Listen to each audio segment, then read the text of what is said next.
मित्रांनो, जर तुम्ही विचार करत असाल मी लाईफमध्ये काहीतरी मोठं काम करेन, कधी ना कधी एक्सपोर्टसारखा बिझनेस करेन, तर लक्षात ठेवा 2026 वर्ष तुमच्यासाठी एक टर्निंग पॉईंट ठरू शकते. कसं? जग हळूहळू चायनाकडून सप्लाय कमी करून इंडियाकडे पाहत आहे. ग्लोबल बायर्स अल्टरनेट सप्लाय शोधत आहेत आणि इंडिया ही त्यांची पहिली चॉईस आहे. पण इंडियाला म्हणजे तुम्हाला ग्लोबल डिमांडचं काय करायचं हे माहीत आहे का? जर नाही तर तुमच्या आयुष्यामध्ये काहीही बदल होणार नाही. आणि हीच अपॉर्च्युनिटी पाहून गव्हर्नमेंट देखील एक्सपोर्ट प्रमोशन करत आहे.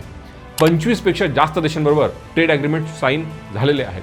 भारताचे पोर्ट्स, लॉजिस्टिक्स, डिजिटल सिस्टम्स आणखी मजबूत होत आहेत आणि अनेक इंडियन प्रोडक्टची डिमांडसुद्धा दरवर्षी वाढत आहे.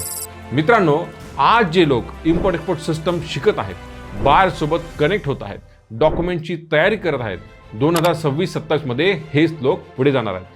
जर तुम्हालाही वाटत असेल की 2-3 वर्षांनी तुम्ही खूप मागे पडू नये तर कमेंट करा एक्सपोर्ट 2026 आणि आत्तापासूनच तुमच्या एक्सपोर्टची तयारी करा.